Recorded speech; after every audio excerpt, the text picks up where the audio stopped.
from putting all of Hollywood back in line with a single monologue. If you win, right, come up, accept your little award, thank your agent and your God, okay? To correcting woke journalists who thought they could label his comedy. A little sexist. No, it's not. Why is it sexist? Well, because the girl is saying that the girls are older and they need to be airbrushed. No, I think they look great at their age. Why hide it? Oh. I don't think that you lose your sensuality or your beauty because you hit. To destroying entitled interviewers with surgical precision. You are, it's horrible. It feels worse than it looks. Imagine that. Imagine it feels and smells worse than it looks. This is 1 hour of Ricky Gervais absolutely destroying arrogant celebrities, dishonest journalists, and woke culture warriors. Buckle up. It's been giving out gun permits to blind people, not just partially blind, but completely blind people who aren't allowed legally to drive cars. Just because they lost their sight, why should they lose the constitutional right to continue having a gun? Yeah, well, it's a difficult one, but the short answer is because they can't see what they're shooting. That's what I'd say. I would not be able to carry a gun here in New York, but I could carry one in, Dallas, or I could carry one anywhere. Really? I go to Walmart in Houston and buy one. They'll be on the wall. I can't buy a Kinder egg, those little eggs with little toys in, because it may choke me, so they're a health hazard. But where the Kinder egg would be sold in a British store, they instead have an AR-15 assault rifle. Dear America, please let Piers buy a Kinder egg.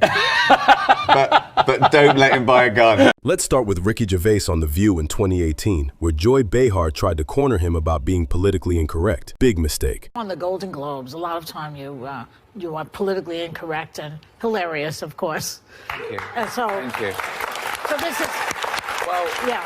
Yeah, well, that's the thing about offence, isn't it? When people say they're offended, it's that, just because you're offended, it doesn't mean you're right. Joy thought she had him, but Ricky was just warming up. Offence is about feelings, and feelings are personal. Some people are offended by equality. So what?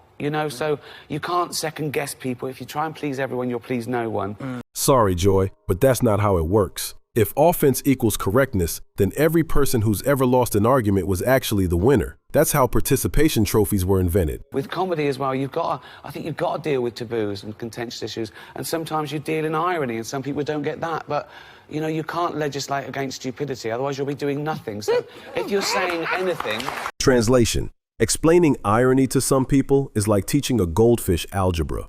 They nod, they blink, and then they say something even dumber. So Ricky's done trying. That's my favourite thing. I could give everything else up because it's such a privilege, and freedom of speech is so important these days. And you've got to, I've reached the age now where I don't care anymore. You know what I mean? It's like, welcome aboard, what's the worst that can happen? Welcome aboard. I'm going to die soon. Yeah. So I'm offended. I'm going to die. So what? So... Zero fucks given. At this point, the entire conversation could have been avoided if interviewers just Googled Ricky Gervais before inviting him. But things would get even weirder the next time Ricky made an appearance on The View. Are you not a hugger? No, touching your germaphobe? No, they said keep it quick. Just go and sit down. Oh, okay, so we can touch you? Yeah, of course. Because you gave hugs the last time you were here. I feel like a strippergram. Who's got $1? Now, if you thought all that touching was weird, you're not alone. A fan commented, "He's sexist," right after they grope him. Trust me, buddy, the irony is not lost on us. The sexist comment came when the host pressed about why there were no women in his HBO special. Ricky had two choices: backtrack or double down. Comedians on that panel? Who would you replace? I don't know. Replace No, because it was four people. It's just 4 people. Yeah, so who would you take off? I wouldn't. I would just add. There you go. These are his favorites. He has the right. I think you're right. We don't have a male on our When panel, I do so a we're kind special of like guilty. that, I will do it with women. No, exactly. They're my friends, and I chose my friend. Oh, and also, men are intimidated by funny women, so we didn't want them in the room. That's a joke. When you're dealing with overly sensitive talk show panels, nothing can just be funny. The joke barely landed before they jumped right back in. On the same show, they tried to roast his Golden Globe speeches. Was he actually mean and rude, or was Joy just trying to put him on the spot? Referring to Sex and the City 2, you said, I was sure the Golden Globe would go to the team that airbrushed that poster. Yeah. A little sexist. No, it's not. Why is it sexist? Well, because the Here we go. girl is saying that the girls are older and they need to be airbrushed. No, I think they look great at their age. Oh. Why hide it? Oh. I don't think that you lose your sensuality or your beauty because you hit 53. I'm saying, why are they hiding it? There you go, Joy. Interpret the joke before you label it sexist. I'm defending my motives, not the joke. I stand by the joke. Yeah. I don't think I have anything to apologise for, but that's not the joke. I think if you're going to criticise, you've got to understand the joke before you can. In Ricky's final roast, silenced Joy's accusations for the rest of the interview. Referring to the I Love You, Philip Morris movie, you said, two heterosexual actors pretending to be gay, so the complete opposite of some famous Scientologist then. Wink, wink. I didn't name them. The press did. The press started saying he means these. I was thinking, that's terrible. No, I didn't do that. They outed people. I would never do that. I think it's terrible. Has this ruined, has anything happened? Have you had fewer? Joy Behar isn't the only one obsessed with his Golden Globes opening monologues. Ellen DeGeneres had similar questions for Ricky. You say whatever pops into your mind. I know you prepare, but you also just whatever you feel like saying, you say. Yeah, that's the fun of it, really, because sometimes I don't know what's going to happen. So that's good. And you always Ricky could not have been more direct. Like, yes, he speaks his mind. What about it? But Ellen tries to grill him for drinking, too. always have a beverage in your hand. You're drinking most of the night. Yeah. If I didn't drink, I wouldn't be brave enough to say some of the things I'm going to say. I see. So at what hour do you start drinking before the show? Well, it starts very early. So I probably have a little one. He has an answer for literally everything, and he is not ashamed. At this point, Ricky Gervais has made it very clear he doesn't play by Hollywood's delicate, woke-friendly rules. So what happens when he sits down with someone as wholesome and positive as Jimmy Fallon? This is going to be, I love that character. Oh, thank you very much. You look great, by the way. I look great? Yeah. Is that sarcasm? No, it wasn't. Let's just say Jimmy learned the hard way that even a simple compliment can turn into a full-blown Ricky Gervais rant. You see, this is the thing with you, it's a talk show. Oh, you look great. Even though, look at me. Of course I don't look great. Look, I'm worse than last time. Last time we talked about getting old and losing my hair and distended testicles. And now it's 6 months later, so now it is worse because I'm getting fat again. Oh, he did not let that one go. I'm putting on weight again because I'm eating too much. I'm not one of these people that makes excuses that says, oh, it's glandular. It's never glandular, no, that's it. right? But oh, it's big bones. Yeah, big bones covered in meat and gravy. That's what gets people fat. Maybe just keep your unsolicited advice to yourself, Jimmy. While Ricky destroyed talk show hosts politely, the same can't be said for Hollywood celebrities when Ricky called them all out on television's greatest beatdown ever. Tonight, you get Britain's biggest comedian hosting the world's second biggest award show on America's third biggest network. So, it's fourth. It's fourth. And Ricky's next line humiliated two birds with one joke. Globes are to the Oscars what Kim Kardashian is to Kate Middleton, basically. What? Bit louder, bit trashier, bit drunker, and more easily bought. But when Kim was done getting blasted, Justin Bieber's turn came next. Other celebrity scandal, Justin Bieber nearly had to take a paternity test. What a waste of a test that would have been. No, he's not the father. The only way that he could have impregnated a girl was if he'd borrowed one of Martha Stewart's old turkey basters. First on the chopping block was Felicity Huffman, whose recent college admission scandal had landed her in jail. But you all look lovely, all dolled up. You came here in your limos. I came here in a limo tonight, and the license plate was made by Felicity Huffman. So, no, shush. It's her daughter I feel sorry for, okay? That must be the most embarrassing thing that's ever happened to her. And her dad was in Wild Hogs. A brutal audit of Felicity Huffman's scandal leaves the room in shock. But Ricky wasn't done. And then came Leonardo DiCaprio's turn. It wasn't the only epic movie. Once Upon a Time in Hollywood, nearly 3 hours long. Leonardo DiCaprio attended the premiere, and by the end, his date was too old for him. So Ricky didn't stop, even if his jokes made everyone uncomfortable. But tonight isn't just about the people in front of camera. In this room are some of the most important TV and film executives in the world. People from every background, but they all have one thing in common. They're all terrified of Ronan Farrow. He's coming for you. He's coming for you. The camera pans to executives looking genuinely nervous, and Ricky had no plans to take his foot off the gas. Last one. Come on, guys. Our next presenter starred in Netflix's Bird Box, a movie where people survive by acting like they don't see a thing. Sort of like working for Harvey Weinstein. You did it. I didn't. You did it.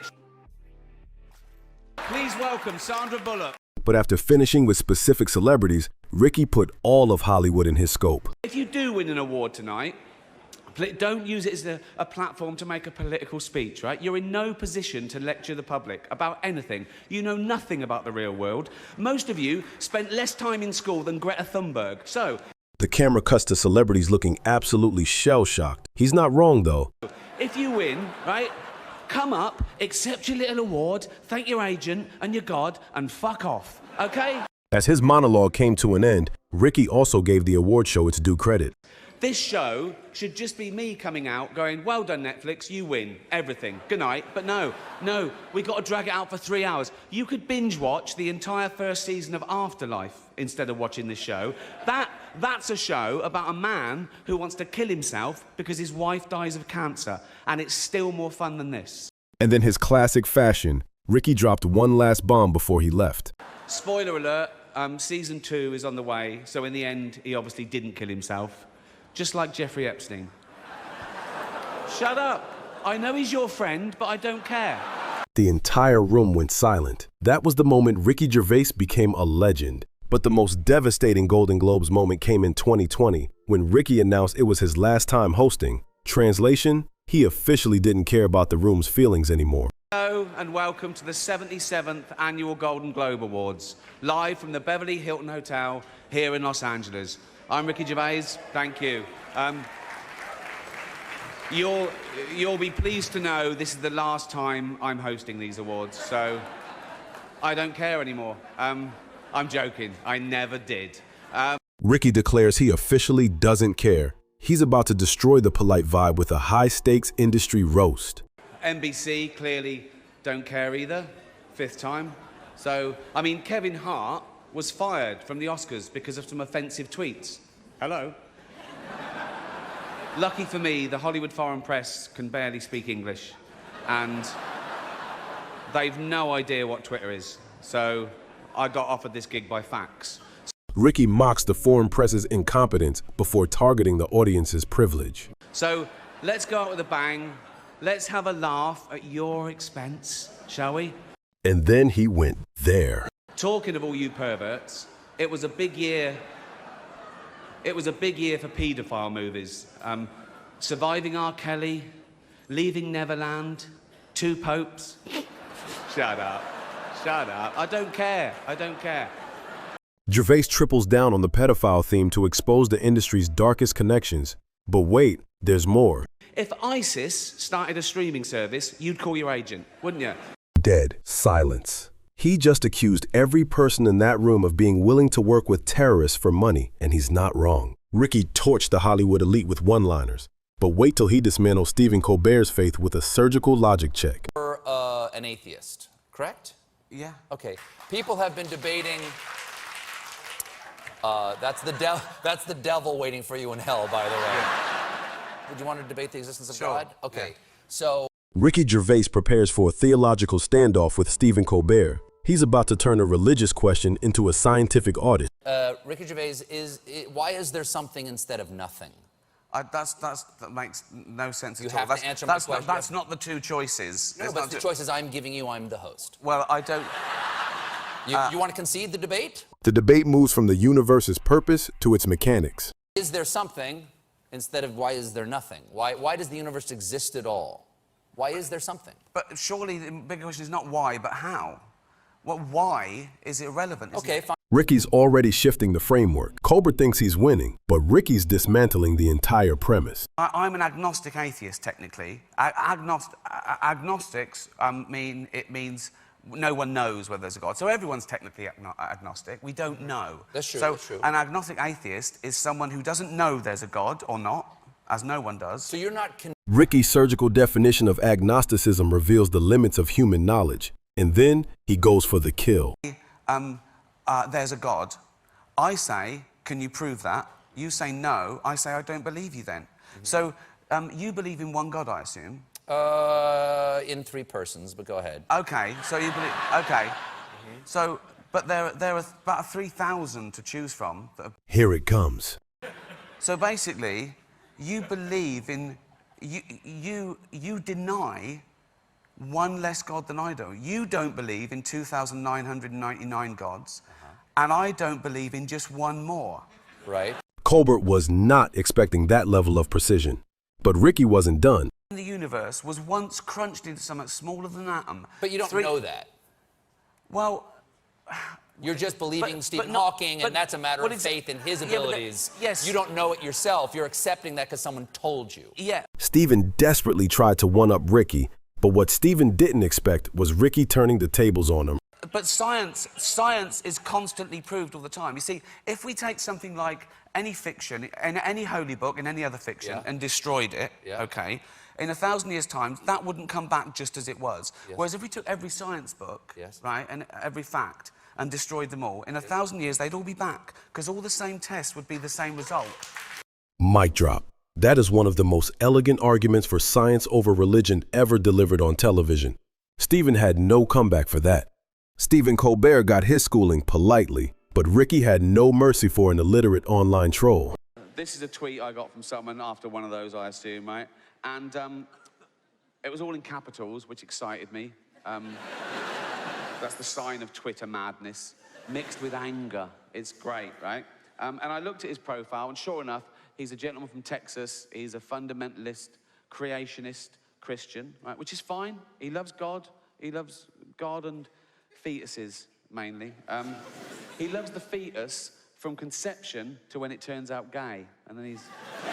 Ricky Gervais spots a caps lock tweet from a fundamentalist troll. He's about to turn this online rage into a surgical spelling audit. Right, so remember it's all in capitals. He's shouting at me, right? Best tweet ever, right? Your science, my science, right? Science, by the way, is spelled S-C-I-E-N-T-S. The troll spelling of science reveals a total failure of logic. Already good, isn't it? He's obviously heard the word. He took a guess. Never seen it written down because it's not in the Bible. Your science won't help you. Well, it will. It's helping him beam this little message up to a satellite and down to me. Ricky highlights the irony of using satellites to spread biblical hatred. Science won't help you when Satan, of course he believes in Satan. Why wouldn't he? He believes that God made the universe in 6 days. You're not going to say to him, do you believe in Satan? And he's going to say, bit far-fetched.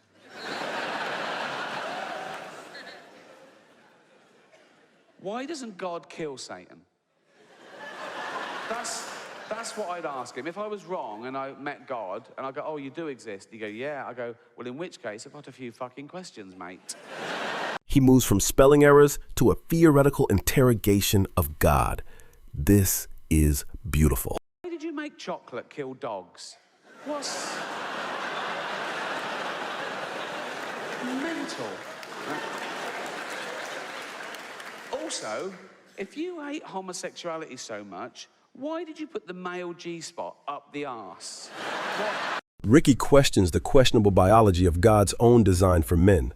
That's checkmate. Science won't help you when Satan is raping your British ass.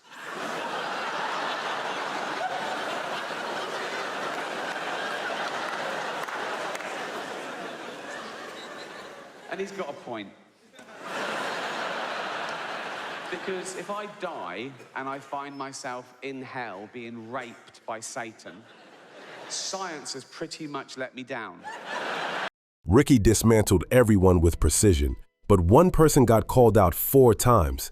Mel Gibson, who allegedly called Winona Ryder an oven dodger, a term for Jewish people who escaped Hitler's concentration camps. Mel Gibson, come on. No, come on. I'm not going to have a go at him. He's been through a lot. Not as much as the Jews, to be fair. But calling him out during the Emmys wasn't enough. He did it again at the Golden Globes. Presenter is beautiful, talented, and Jewish, apparently. Mel Gibson told me that. He's obsessed. Please welcome Scarlett Johansson. Not stopping at Mel's anti-Semitic remarks, Ricky also threw shade on the actor's drunk driving history. Honestly, I like a drink as much as the next man. Unless the next man is Mel Gibson. Unfortunately for Mel, Ricky's smackdown would continue even 2 years later.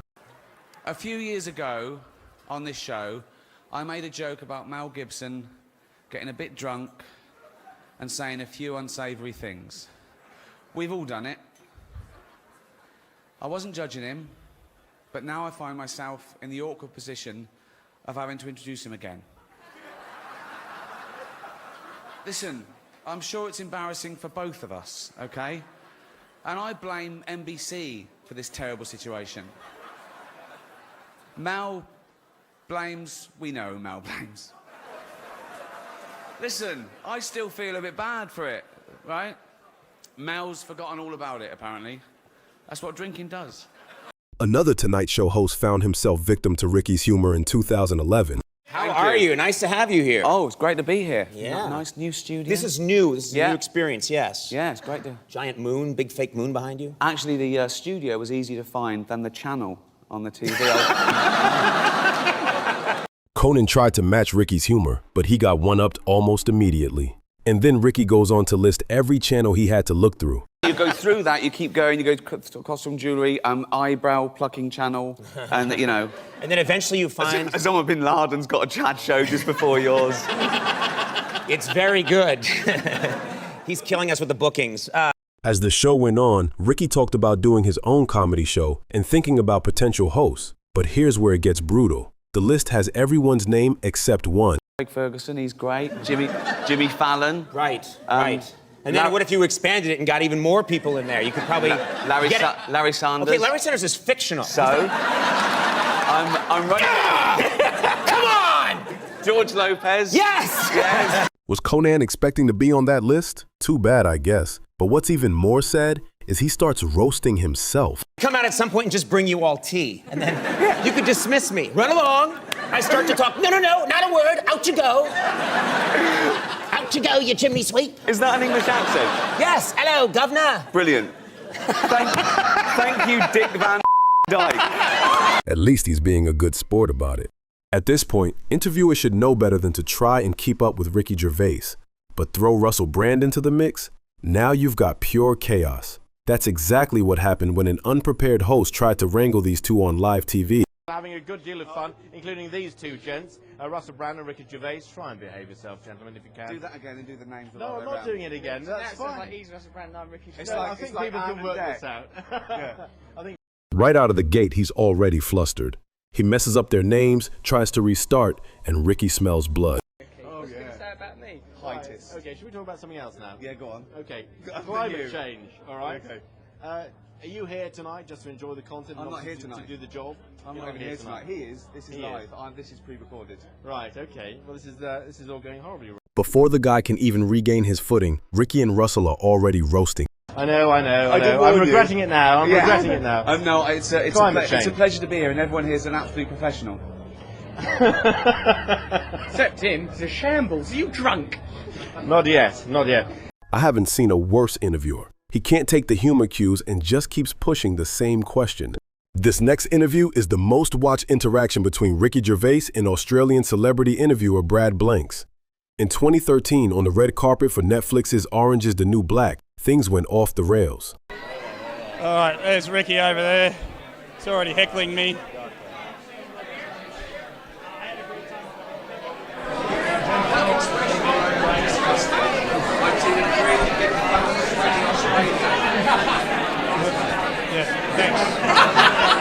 Thanks, Ricky. Classic Ricky, starting off with a savage roast, but then the handshake happens. It's wonderful to see you again. Thank you very much. Junior, you are. It's horrible. It feels worse than it looks. Imagine that. Just think of that. So look at that, right? And then Imagine it feels and smells worse than it looks. Watching that made me feel uncomfortable. Nobody wants to shake a sweaty hand. But poor Brad. Ricky and Brad's toxic relationship dates all the way back to a 2008 HBO interview. And this Steve Carell feud has been going on for ages. At the 2009 Golden Globes, he went straight for Steve Carell. You know me as the creator of The Office? No, you don't, do you? You think Steve Carell did it all? Oh, he's brilliant, isn't he, Steve Carell? He's amazing as the bumbling office manager. Where does he get his ideas from?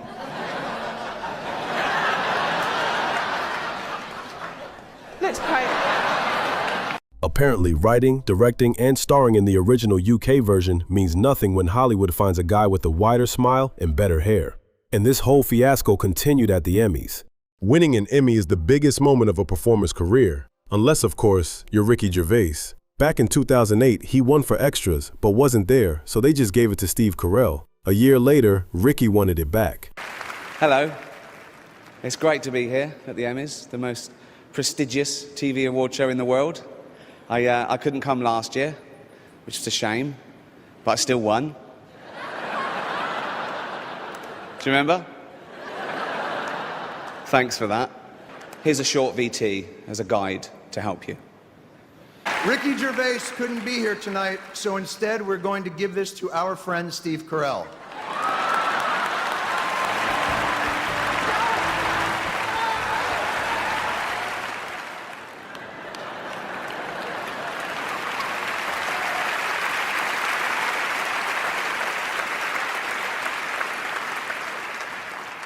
Look at his stupid face.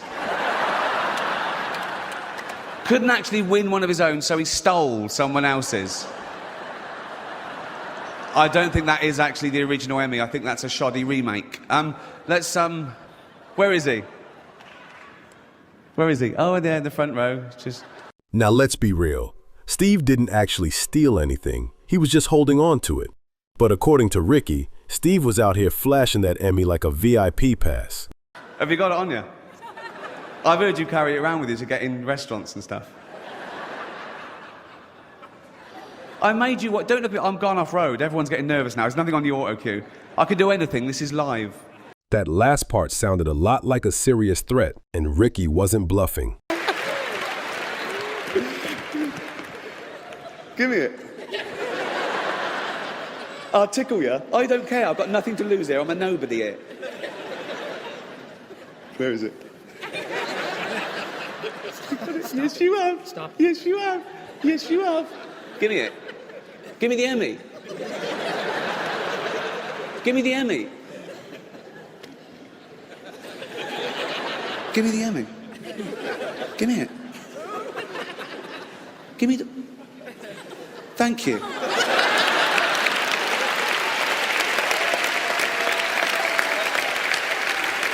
Right. Good. Mission accomplished. Ricky had officially stolen back his own award. Tickling someone for an Emmy, forget Hollywood's usual polite staged moments. From destroying woke journalists on The View to putting all of Hollywood in their place at the Golden Globes, to dismantling religious fundamentalists with science, to creating pure chaos with Russell Brand, to physically stealing back his own Emmy from Steve Carell, Ricky Gervais has spent decades proving that comedy without boundaries is the only comedy worth doing. And his confidence just goes to show that Ricky isn't afraid of destroying celebrities on any stage. If you enjoyed this 1-hour compilation of Ricky Gervais destroying arrogant celebrities, make sure to like, subscribe, and hit that notification bell for more content like this. Peace out, people. We've covered Ricky's 2020 Golden Globes destruction in detail, but most people forget that the 2011 ceremony was arguably even more savage because Hollywood genuinely didn't know what was coming. They thought he'd learned his lesson from 2010. He hadn't. Your host for the evening, ladies and gentlemen, Ricky Gervais. It's going to be a night of partying and heavy drinking. Or as Charlie Sheen calls it, breakfast. Wow. Warm enough, but Ricky was just setting the table. Wow. Whoa. So, let's get this straight. What he did was, he picked up a porn star, paid her to have dinner with him, introduced her to his ex-wife, as you do, went to a hotel, got drunk, got naked, trashed the place while she was locked in a cupboard. And that was a Monday. What did he do New Year's Eve? That was a Monday. 4 words. The entire audience simultaneously trying to laugh and look like they weren't laughing. Charlie Sheen wasn't the only rehab story Ricky had ready for 2011. Robert Downey Jr. was presenting an award, and Ricky had the introduction of a lifetime prepared. I love this next presenter. He's so cool. He's the star of Iron Man, 2 Girls and a Guy, Wonder Boys. Sorry, these porn films. What? Kiss, Kiss, Bang, Bang. Bowfinger. Really? Yeah. Up the Academy. Come on. He has done all those films, but many of you in this room probably know him best from such facilities as the Betty Ford Clinic and Los Angeles County Jail. Please welcome Robert Downey Jr.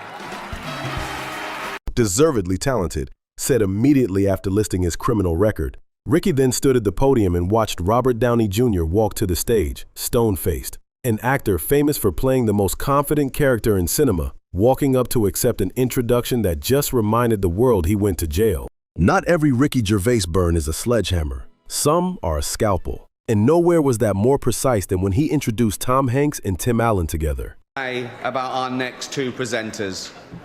The first is an actor, producer, writer and director whose movies have grossed over $3.5 billion at the box office. He's won 2 Academy Awards and 3 Golden Globes for his powerful and varied performances, starring in such films as Philadelphia, Forrest Gump, Castaway, Apollo 13, and Saving Private Ryan. The other is Tim Allen. That's it. That is the entire joke. He just described Tom Hanks in glowing terms and then introduced Tim Allen as if he was reading a different script entirely. Tim Allen was standing right there. Tom Hanks was standing right there. The audience knew, everyone knew, and Ricky just moved on. The 2011 ceremony also featured the moment Ricky went after the one subject even Hollywood is genuinely afraid of, Scientology. And he did it while standing at the Golden Globes podium, live on NBC. Also not nominated, I Love You, Philip Morris, Jim Carrey and Ewan McGregor, 2 heterosexual actors pretending to be gay. So the complete opposite of some famous Scientologists then. What? Probably. My lawyers helped me with the wording of that joke. My lawyers helped me with that joke, which means the joke is specifically designed to be legally protected, and he told you that at the podium on live television. He's not just making the joke. He's telling you he thought about the consequences, prepared for them, and did it anyway. And then there was the moment Ricky insulted the actual president of the organization that hired him, while introducing him to the stage. Eva Longoria has the daunting task of introducing the president of the Hollywood Foreign Press. That's nothing. I just had to help him off the toilet and pop his teeth in. It was messy. Please welcome Eva Longoria. He just implied the president of the Hollywood Foreign Press is so elderly, he needs help getting off the toilet. To his face, in front of his own ceremony. Philip Burke had to stand up, wave, and smile. That takes a very particular kind of nerve from a host, and a very particular kind of dignity from a guest. By 2012, Hollywood had been warned. They knew what Ricky Gervais did at award shows. They hired him again anyway, and he came with a list. It's been an amazing year in show business. It's not all been good news. What's with all the divorces? What's going on? I mean, Arnold and Maria, J-Lo and Mark Anthony, Ashton and Demi, Kim Kardashian and some guy no one will ever remember. He wasn't around long. 72 days. A marriage that lasted 72 days. I've sat through longer James Cameron acceptance speeches than that. I've sat through longer James Cameron acceptance speeches than that. In one sentence, Ricky took down a Kardashian marriage and James Cameron's notorious love of the sound of his own voice. 2 targets, 1 bullet. The 2012 ceremony also gave Ricky the perfect opportunity to skewer one of the most baffling award nominations in recent memory, The Tourist, starring Johnny Depp and Angelina Jolie, which received 3 Golden Globe nominations despite being critically destroyed by every reviewer who saw it.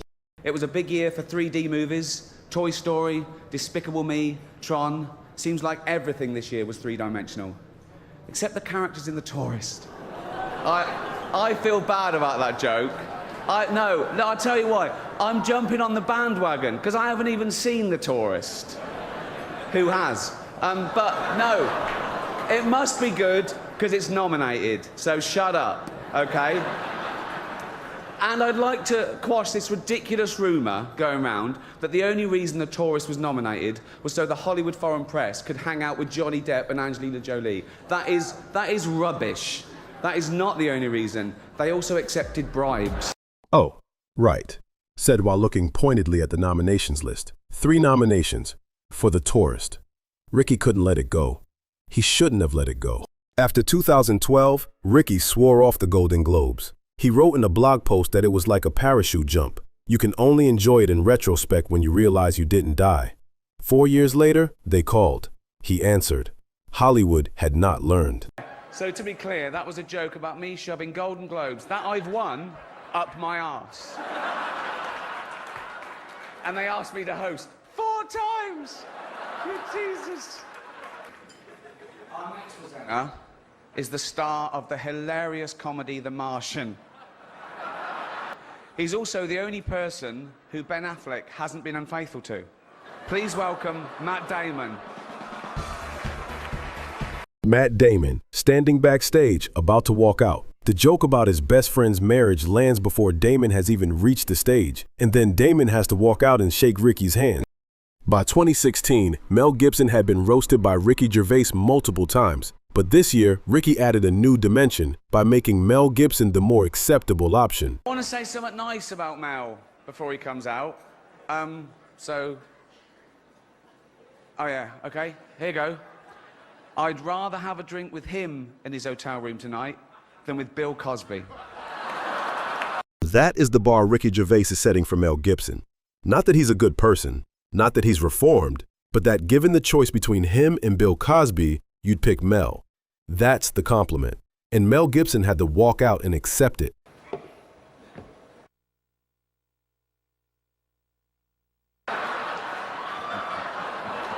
I don't know, ask the guy that said it. It wasn't me. Thanks, Ricky, for your input. And then the line he'd used before, deployed again, with the context of the Cosby comparison making it land harder than ever. The room knew, Mel knew, Ricky knew. Nobody said anything. We've seen Ricky Gervais roast celebrities at award shows, on talk shows, on radio, on stage. But there's one project where he got the celebrities to do it themselves, and it might be his greatest achievement. Extras ran from 2005 to 2007 and featured the biggest names in Hollywood willingly playing the worst versions of themselves. Because he's an actor. And like all actors, he's a little paranoid, insecure. Bit of an idiotic thing to say. With 6 billion people on the planet, how are they all gonna love one person? They're idiots, said by the man who got them to prove it on camera. And what's remarkable is they didn't just show up and be awkward. They committed, fully, savagely.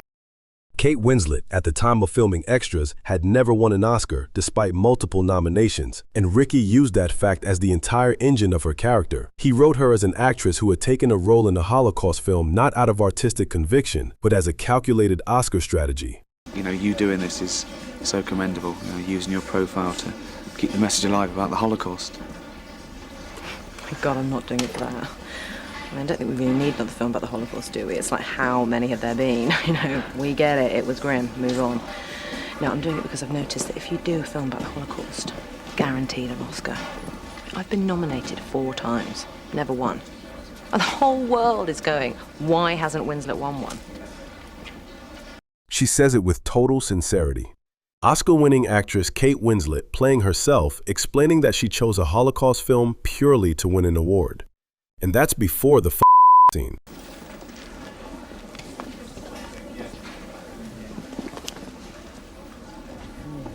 So it's the weekend. Anyone got any big plans? I tell you what we're gonna do. We're gonna have a big spring clean. Oh. Yeah, my husband's gonna be rummaging around in my basement while I polish his Oscar. I see what you mean, no, because I'm going to be in the garage probably, just cleaning the car, giving the old girls headlamps a good soaping up, giving them a good seeing too. Can I just say, I mean, you probably get this all the time, but can I just say I'm a big fan? I've seen Titanic like 5 times or something. Oh, that's sweet. Have you seen Titanic? Yeah. Great, brilliant. A lot of it was it's a lot of it is CGI'd, actually. You know that. Half a boat. Really? Used.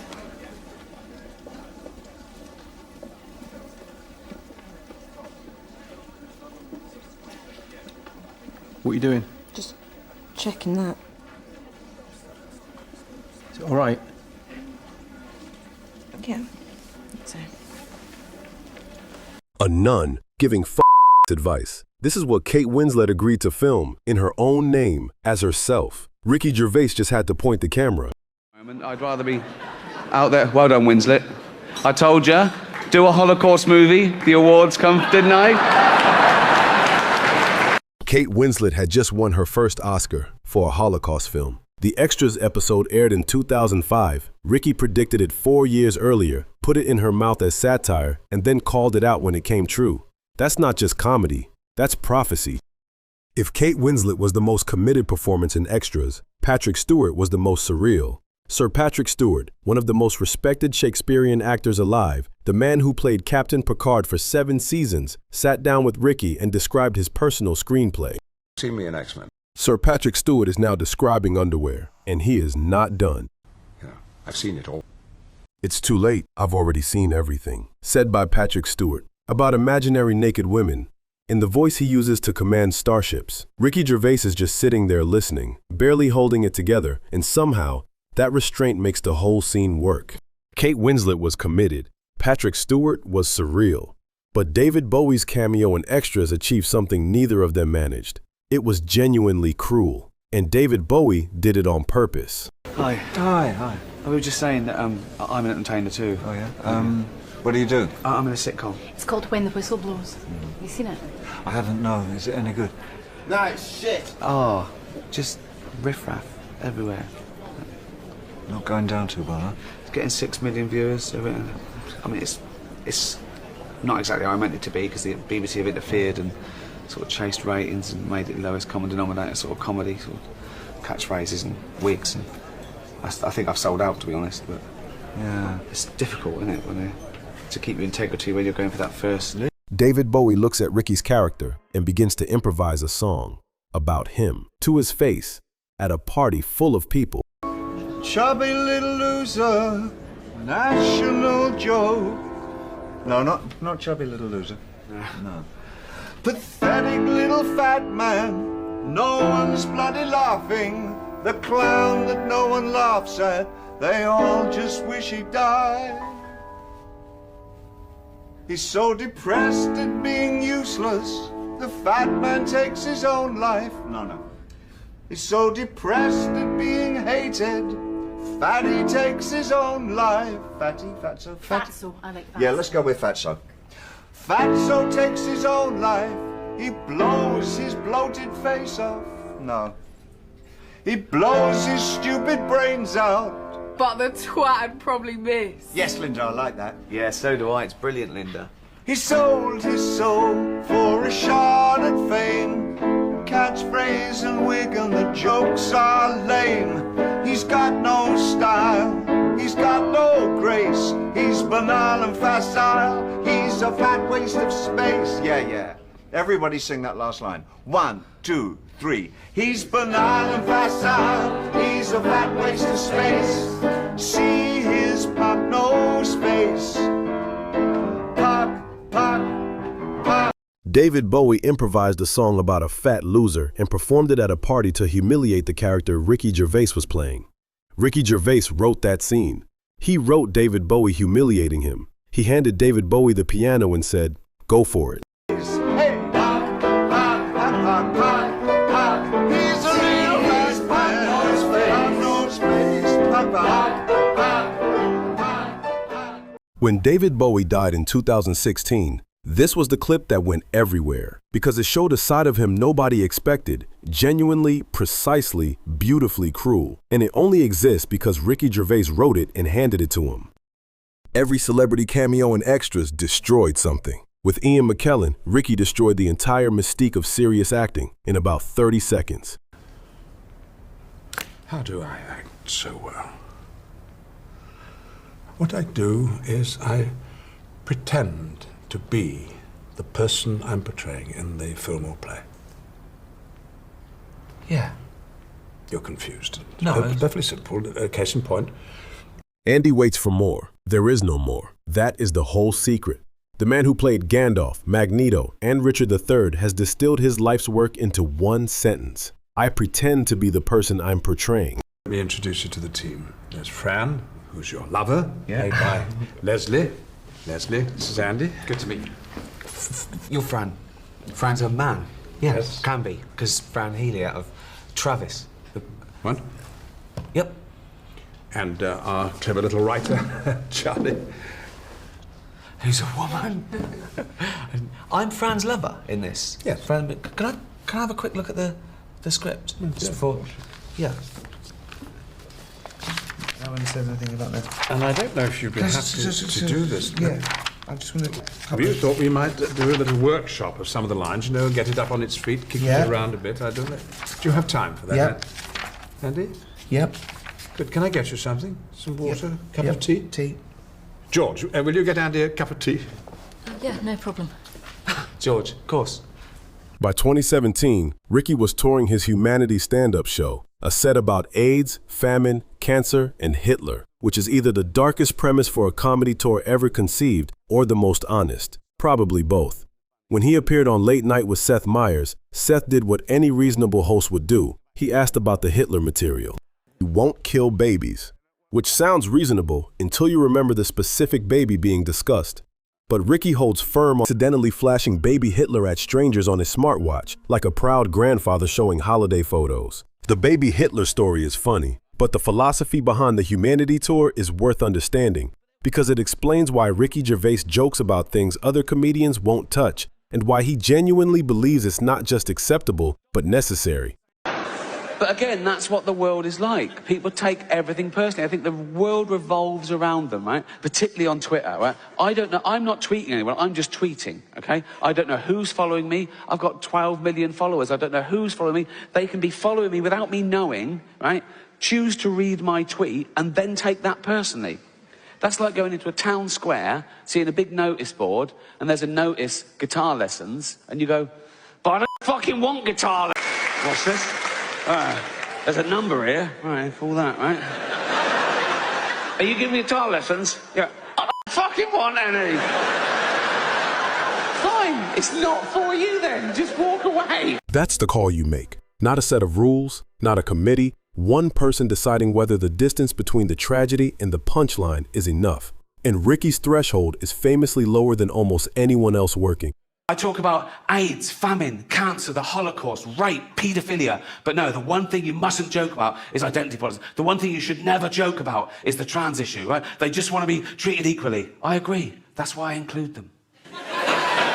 You know, they know I'm joking about all the other stuff, but they go, no, he must mean that, right? Like a joke is a window to the comedian's true soul. That's just not the case. I'll take on any view to make the joke funniest. I'll pretend to be right-wing. I'll pretend to be left-wing. I'll pretend to be clever. I'll pretend to be stupid. Whatever makes the joke funnier without prejudice. Okay, full disclosure, in real life, of course I support trans rights. I support all human rights, and trans rights are human rights, you know?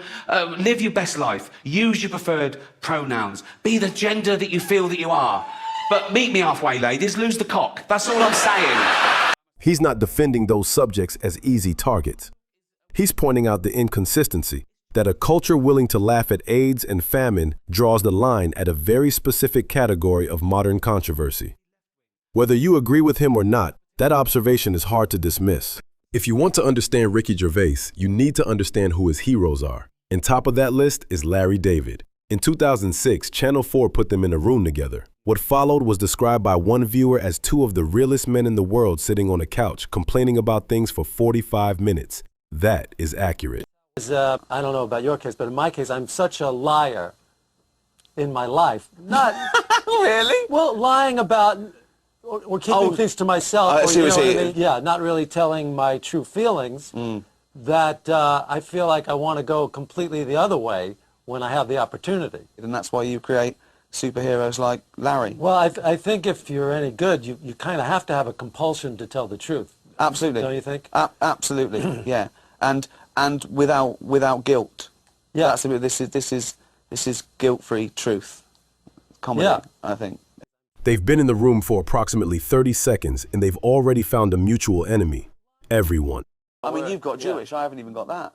Yeah, right. What's your thing? Nothing. I'm a white middle-class bloke from England. I get annoyed at people eating too loudly, or a waiter not looking at me immediately, you know, or Asking somebody the time and they go, you know, like they're doing you a big favor. really Yeah. annoys me. Yeah. And also, if there's two people and you bump into each other, Yeah. right, it's equal. We weren't looking either. I go sorry, they go, Yeah. well, hold on, Yeah, it's the same exactly. for Yeah, you both hit of me us. too. I What know. are you doing? I know. Yeah. And that makes my blood boil, which is Right. weird. That's Right. all I've got. Yeah. No one's dying. No one's starving. I haven't got any fatal diseases. Two of the most successful writers in television history, in a room together, agreeing that social niceties are essentially organized dishonesty. Neither of them seems depressed by this. If anything, they seem delighted to have finally found each other. After the first season of Curb, how did it change? You know, when your picture was suddenly appearing in the paper as well. How did that feel? It actually was. It felt good. I'm just talking about just walking around and Yeah. going shopping. You know. Yeah, exactly. Yeah. Because people seem to be enthusiastic about the show and they seem to like me. It's kind of fun. It's like the world seems to be a friendlier place for me. It gives me more freedom. Right. Once I know people know who I am, it gives me a lot of license and freedom to behave in ways I would normally wouldn't behave. So it was actually liberating for you. Yeah. I took the other route, and that I was suddenly very self-conscious, much more than I'd ever been. I end up just not going out in public. I mean, I'm very nearly Howard Hughes. Don't you think it's weird for people to know, they think they know everything about you? I don't think we're meant to be recognised, are we, really? But people really love and respect you, so when they come up to you and they say something to you... It's always nice. It's as nice, good as it yeah, gets. Imagine right. if they hated you when you were famous. Two of the most famous comedians alive, both admitting they find fame miserable, both continuing to be famous anyway. The self-awareness is total. The ability to change anything about it is apparently zero. In 2024, something happened that had never happened before at the Golden Globes. They introduced a category for Best Stand-Up Special. The inaugural winner was Ricky Gervais for Armageddon. He had been to the Golden Globes 5 times as host. He now had to go as a winner, and he handled it exactly as you'd expect. Better, obviously. The man who spent 5 hosting gigs treating the Golden Globes as target practice has just received one, and his first instinct is to note that winning is better than hosting, which is both the most obvious statement possible and the least gracious acceptance speech imaginable, and therefore perfect. Across every Golden Globes, every talk show, every stand-up stage, every radio phone-in, one thing has stayed constant. Every time someone has told Ricky Gervais to stop, he has done the opposite, and he has a very simple explanation for why. But it really is that case of people come up and they say, I was offended by that joke. And, my first reaction is, I don't care. Like, that doesn't mean anything. You're telling me how you feel. What I want to say why. And I'll explain to them. I'm willing to explain to them why the joke isn't offensive. I'm not one of those people that think, I'm going to say what I want, I'm going to be as offensive and then go fuck you as a joke. I'm willing to explain why it's not offensive. That often offence comes when people mistake the subject of a joke with the actual target, and they're not necessarily the same, particularly if you deal in taboo subjects, which I do, because I want to go there, because I want to take the audience by the hand and take them through a scary forest. Do you know what I mean? I like the discomfort of expressing and talking about really uncomfortable things, because that's what most people worry about. If you're in a safe world where your firstborn isn't dying of dysentery and you're not being shot at, the worst thing that happens is something embarrassing happens to you, or you say a stupid thing or bad service. So that's why I deal with those things, because everyone understands it. So what? That's the whole thesis. 25 years of television, 5 Golden Globes hosting gigs, 4 Netflix specials, a Guinness World Record for the highest grossing stand-up performance in history, all built on that 2-word philosophy. So what? from a man who still has baby Hitler on his smartwatch and absolutely no plans to delete it. If this is your first time watching, welcome. If you've been here since part 1, you already know. Ricky Gervais does not stop. Like, subscribe, hit the bell. There is always more.